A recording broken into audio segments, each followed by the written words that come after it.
রান্না নিয়ে চলে আসলাম। আজকে হচ্ছে সিম বিচি দিয়ে লাউ শাক রান্না করব। তার জন্য আমি কড়াইতে তেল দিয়ে দিয়েছি। এবার পেঁয়াজ আর কাঁচামরিচ কুচি দিয়ে দিলাম স্বাদ মতো লবণ, হলুদের গুঁড়া, মরিচের গুঁড়া, আদা রসুন বাটা। এবার ভালো করে একটু নেড়ে চেড়ে নেব। এ পর্যায়ে দিয়ে দিচ্ছি যে সিম বিচি, সাথে আমি কিছু চিংড়ি শুটকি দিয়ে দিব। আপনারা যদি খেতে পছন্দ করেন তাহলে দিবেন, না হলে না দিবেন।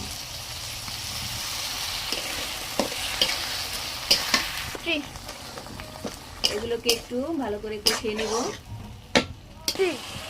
এই পর্যায়ে দিয়ে দিচ্ছি যে লাউ শাক। এইভাবে রান্না করে খেয়ে দেখবেন, অনেক মজা হবে।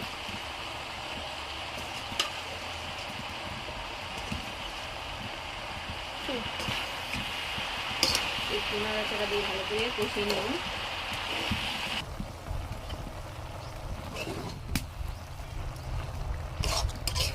এই দেখুন, সিম বিচির সাথে লাউ শাকটা ভালো করে কষিয়ে নিতেছি।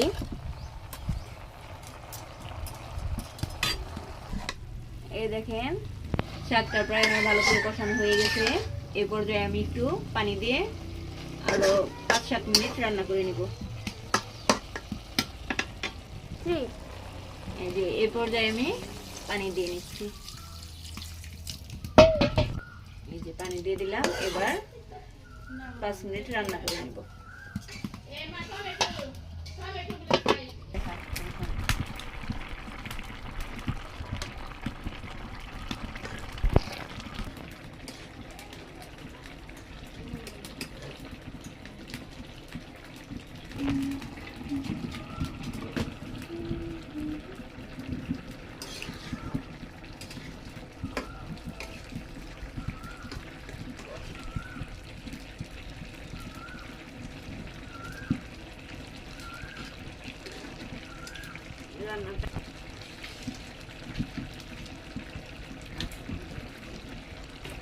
আর কত মিনিট লাগবে? 5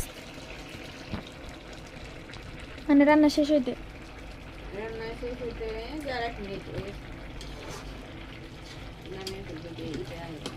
পানিটা একটু কমে গেলে এই যে মাখা মাখা হইলে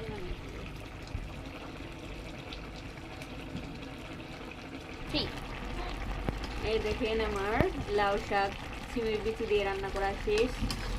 এবার হচ্ছে নামিয়ে নিব। এই যে দেখেন, রেডি হয়ে গেছে লাউ শাক সিমের বিচি দিয়ে রান্না করছি। এই যে তরকারিটা একদম রেডি। এইভাবে আপনারা রান্না করে খেয়ে দেখবেন, অবশ্যই অনেক ভালো লাগবে। এটা আমার অনেক পছন্দের একটি খাবার। আজকের ভিডিও এই পর্যন্তই। ধন্যবাদ।